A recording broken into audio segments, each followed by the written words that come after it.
Political science, history जैसे subjects को पढ़कर आगे बढ़ने का कोई फ्यूचर नहीं। मैंने जब आर्ट्स खुद लिया तो कई लोगों को सुना, मुंह टेढ़ा करते हुए देखा कि अरे आर्ट्स ले लिया।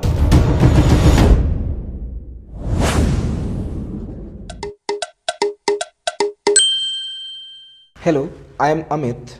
I have been an English teacher since last 3 years. I teach English for the students up to graduation.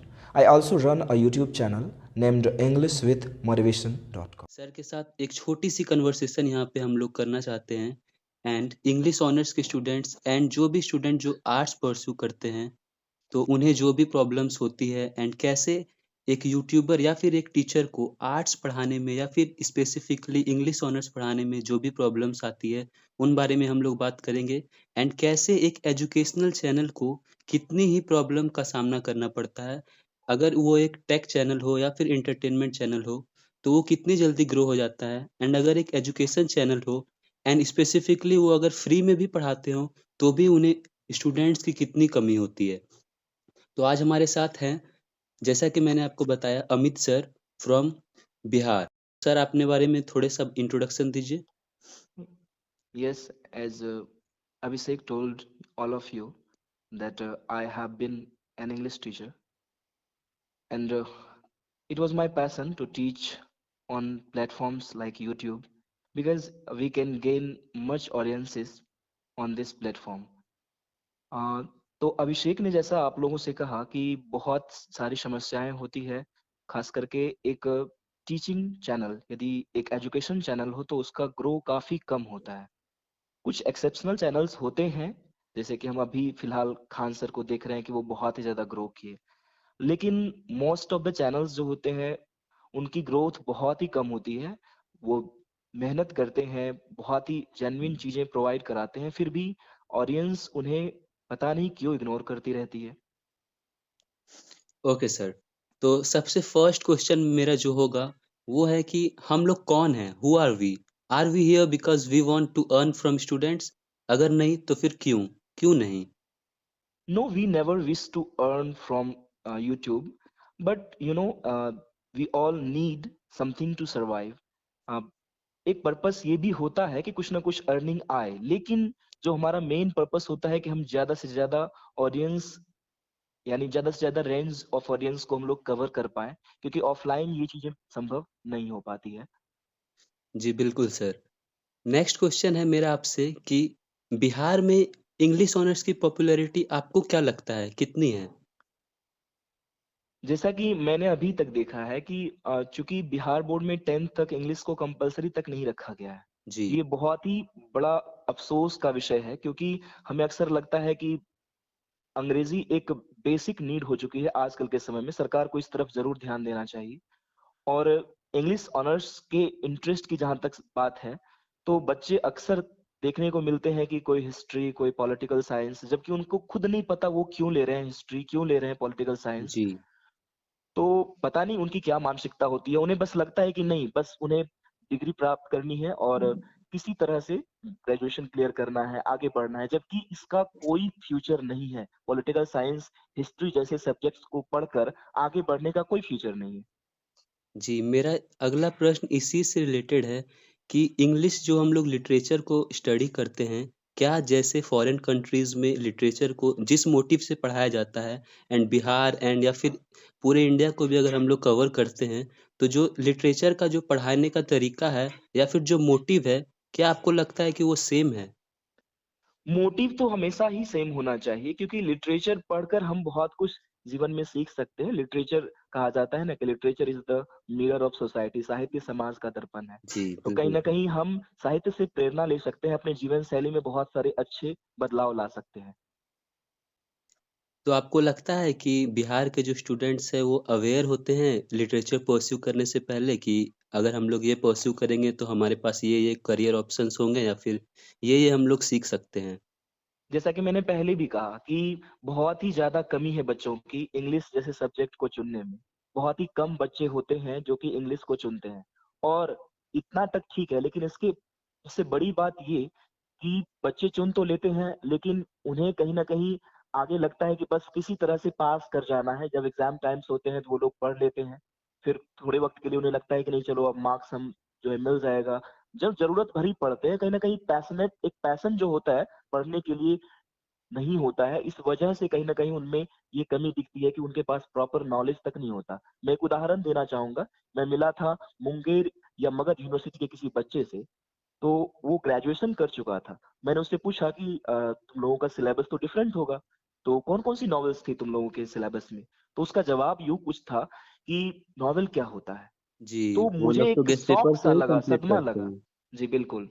तो कहीं न कहीं ये बहुत ही ज़्यादा बुरा लगता है कि बच्चे को सिलेबस बिल्कुल सफिशिएंट है बच्चे को सिखाने के लिए, लेकिन बच्चे इसमें रुचि नहीं लेते हैं, मतलब पैशनेटली नहीं पढ़ते हैं, जेनुइनली नहीं पढ़ते हैं, बस काम चलाओ पढ़ते हैं। इस वजह से कहीं न कहीं जी, अब देखने को पढ़ने मिलता की है। बात आ ही गई है, तो क्या आपको लगता है कि यूट्यूब पे या फिर कोई और प्लेटफ़ॉर्म पे इंग्लिश ऑनर से रिलेटेड या फिर आर्ट्स से रिलेटेड कोई भी फ्री स्टडी मटेरियल अवेलेबल है? बिल्कुल, ऐसे बहुत सारे यूट्यूब चैनल्स हैं और मैंने बहुत सारे ऐसे चैनल्स को देखा है जिनमें कि बच्चों को बहुत ही अच्छी तरीके से समझाया जाता है कहीं न कहीं और बड़ी बात ये कि उन्हें कोई कॉस्ट पे नहीं करना होता है और आपने भी शायद पहले चर्चा की कि बच्चे नोट्स खरीदते हैं। अब जी, मैं आपको एक बात बताता हूँ कि बच्चे जब नोट्स खरीदने जाते हैं कोई अच्छे टीचर की या प्रोफ़ेसर की, तो मैं देखता हूँ कि उनकी जो नोट्स की लैंग्वेज होती है वो बहुत ही ज़्यादा टफ़ होती है। बच्चे कहीं जी। न कहीं उसको प्रैक्टिकली गेन नहीं कर पाते हैं। किसी तरह से जैसे-तैसे रट कर एग्ज़ाम में लिख कर तो आ जाते हैं, लेकिन उन्हें खुद नहीं पता होता है कि उन्होंने क्या लिखा है।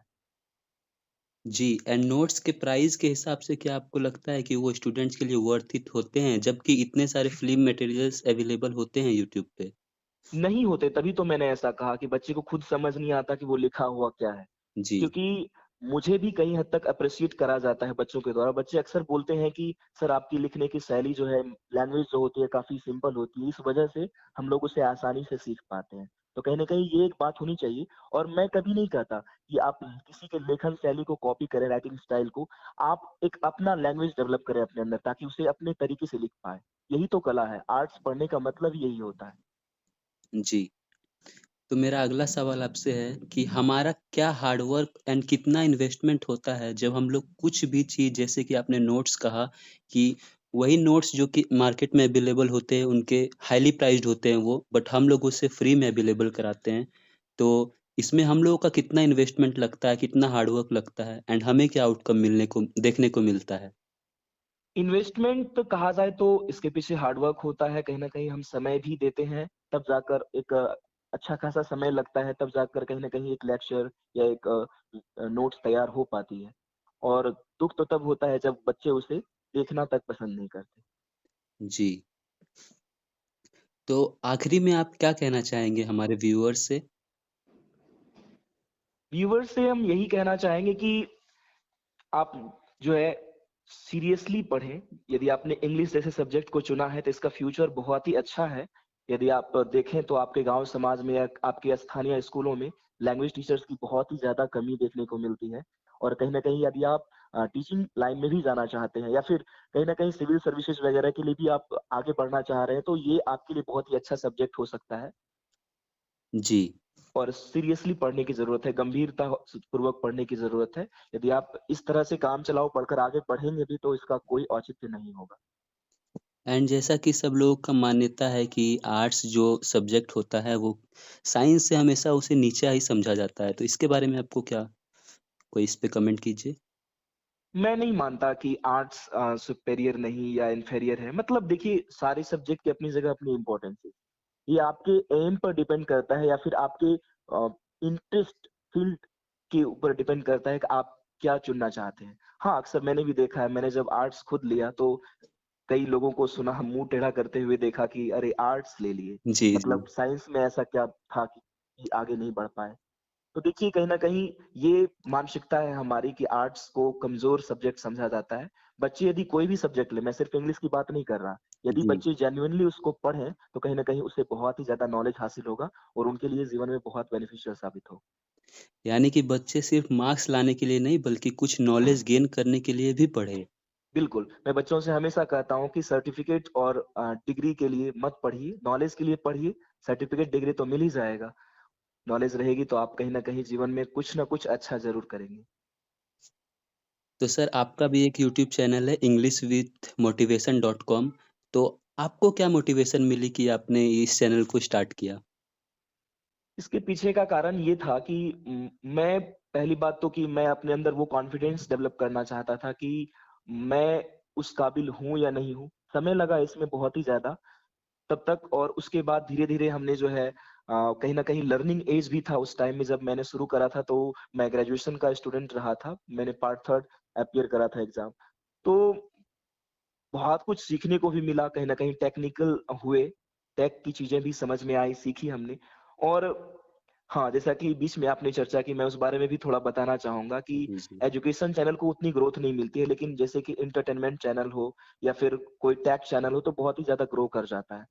और जी, मैंने भी कई बार डिसअपॉइंट होकर गिव अप कर दिया था। मैंने एक बार अपने चैनल को डिलीट भी कर दिया था, कि कारण ये था कि मुझे लगा कि इसकी ग्रोथ कभी नहीं होगी, और बहुत ही ज़्यादा वो लगता था कि इससे अच्छा होता कोई हमने भी कोई एंटरटेनमेंट चैनल बना लिया होता, कुछ भी कर लिया होता, तो कहीं न कहीं इससे बेहतर ग्रोथ होता। ये पैसे की बात नहीं होती, लेकिन हम चाहते हैं कि हमारा जो मेहनत है वो अधिक से अधिक ऑडियंस तक पहुँचे। जी, बिल्कुल सर। तो इस चैनल को भी आप लोग जाके एक बार ज़रूर चेकआउट कर सकते हो एंड स्पेशली अगर इंग्लिश ऑनर्स के स्टूडेंट अगर आप हो, तो सर के चैनल पे मैंने पर्सनली विज़िट किया है। वहाँ पे बहुत सारी मतलब study materials free of cost आपको अवेलेबल मिल जाएगी। मेरे चैनल पे तो फ़िलहाल बहुत ही कम वीडियोज़ हैं। सर के चैनल पे आप लोगों को बहुत सारी वीडियोज़ मिलेगी, तो आप लोग उसे आसानी से कवर कर सकते हो एंड अगर आप लोगों को कोई प्रॉब्लम हो, तो आप लोग सर को कॉन्टैक्ट कर सकते हो एंड कमेंट में भी आप उन्हें पिच कर सकते हो कि सर मेरा ये क्वेश्चन है, आप इसका आंसर दो। तो सर आपको ज़रूर से जवाब देंगे क्योंकि जी, मैंने भी सर बिल्कुल। को कॉन्टैक्ट किया है, तो सर ने एक बार में ही रिप्लाई दिया है एंड पूछा है कि हाँ सर बताइए मैं आपकी कैसे सहायता कर सकता हूँ? तो आई होप आप लोगों का भी सर के साथ सेम एक्सपीरियंस रहेगा। तो इस बारे में आप कुछ कहना चाहेंगे सर? नहीं, मैंने आपके भी वीडियोज़ देखे, जैसे ही आपने कमेंट किया, तो मुझे अच्छा लगा कि, और ख़ास करके मैं बच्चों से खुद कहता हूँ कि यदि आपको लगता है कि आपके अंदर कुछ ऐसी यूनिक टैलेंट है, तो उसको ज़रूर, यूट्यूब एक अच्छा प्लेटफ़ॉर्म है, आप अपने अंदर कॉन्फिडेंस बिल्डअप कर सकते हो। कुछ ना कुछ जैसे कि आर्ट एंड क्राफ्ट वगैरह, यदि कुछ भी आप करते हो, तो आप उसे कहीं न कहीं जो है लोगों तक पहुँचा सकते हैं। और मैंने आपका चैनल के वीडियोज़ भी देखा, जैसे कि अभी टीएस एलियट के ऊपर मैंने एक वीडियो देख रहा था। तो अच्छा अच्छा खासा आपने जो है मेहनत मेहनत मशक्कत करी हुई है, तो कहीं न कहीं एप्रिशिएट करना चाहिए ऑडियंस को। और उम्मीद करते हैं कि बच्चों को ज़्यादा से ज़्यादा हेल्प मिले, चाहे चैनल कोई भी हो, बच्चों तक एजुकेशन पहुँचे, नॉलेज पहुँचे, कहीं न कहीं ये बहुत बड़ी बात है। जी जी, sir. Thank you sir for joining me in this conversation. तो thank you too for giving me the opportunity.